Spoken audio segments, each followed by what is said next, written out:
Hey guys, you're watching Boosted Autos, and today we're going to be talking about supercharger kits and turbocharger kits for naturally aspirated cars. So Toyota 86, Scion FRS, Subaru BRZ, Hondas, Nissans, you name it, any car that's naturally aspirated that you can buy a boost kit for is covered by this video. The aim of this video is to empower you as a customer, I suppose, to make informed decisions and to sort of read between the lines so that when you're reading information about certain kits or you're watching marketing videos, you can tell whether it's a load of rubbish, and you can tell, more importantly, what's going to give you the best results for your car and for your driving style. So we'll jump into it.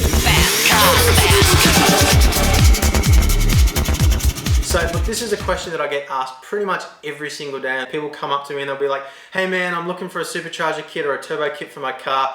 Which one makes the most power? Which one should I buy? Now, straight away there's a problem because people are so focused on the maximum power output, and that is only a very, very, very small part of the overall picture. And if anything, it's actually the wrong thing to be focusing on if you want something that's going to be drivable and give you the most appreciation on the street. Okay, so the first thing that we need to understand is the difference between power and torque and how they both relate to the actual drivability of a vehicle. So to put it in the most simple terms possible, power determines a vehicle's ability to reach whatever speed. So the more power you have, the faster you're going to be able to go, whereas torque determines the vehicle's ability to accelerate quickly. If you've ever driven a car at high speed, you'd know that when you launch from 0 to 60, you can accelerate quite quickly. You'll go from 0 to 60 maybe in a couple of seconds.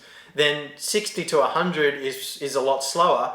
100 to 150 is slower again, and 150 to 200 can take forever. You're right at the maximum limit of the engine's power output, and it's no longer able to propel the car forward any faster than the forces that are acting against it.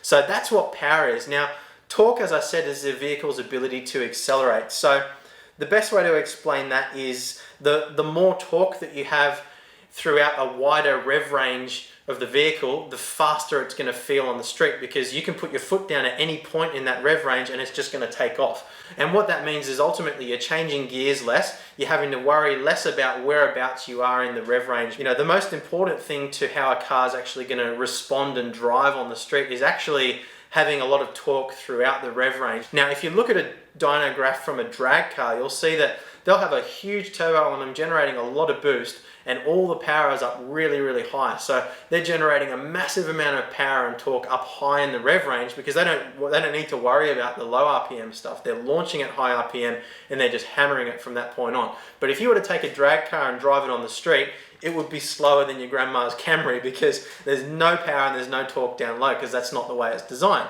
So if you were to go and bolt a massive turbo to your street car, you know, like a little 2-litre car or something like that that's not producing much exhaust velocity, then that car is going to be really, really sluggish compared to something that's got a lot smaller of a turbo on it.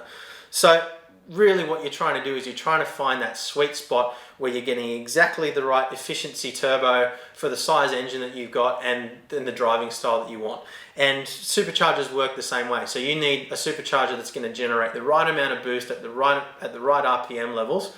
And there's a lot of different types of superchargers out there that you can choose from to reach your goals. So what I've done is I've written an article. It talks through everything. It explains what all the different types of boost are, how to determine what type of supercharger is going to be the best for your application, what kind of supercharger you should choose, whether you want a centrifugal supercharger, a root style, a twin screw, whatever. And then it also talks about the tuning aspect as well and how you manage boost, what the pros and cons are of each type as well. So it's a really good article if you're wanting to learn more about how all this stuff works. So yeah, as I said, the aim here isn't to shit can certain brands or to say that one brand's better than another. What I'm trying to do here is I'm trying to empower you as an enthusiast and as a customer to make the best informed decision that you possibly can when you're doing your research. So hopefully the information in this video has been useful for you, and hopefully you find the article even more useful. It's a little bit different format to what I normally do. Normally I just sort of go through everything in the video, but I thought in this case it would be more beneficial to have everything down there in writing and diagrams so that you can really read through it, digest it, and process it all. So let's talk about it some more in the comments below. Read through the article, let me know what you think. Let me know if you think I've missed anything as well, because I'm always looking to improve stuff and explain things more clearly. get into a debate about which one's best if you want. I'll chime in, I'll give you my experience there as well. But yeah, look, hopefully you found this video useful. If you have, as always, make sure you hit that like button, subscribe to the channel so you don't miss anything. In the next video after this one, what I'm going to be doing is I'm going to be tearing apart this turbo and showing you exactly how everything works, how a turbo works, and how all the pieces fit together. So subscribe to the channel so you don't miss out on that. In the meantime, thank you very much for watching, and I will see you next time. Bye.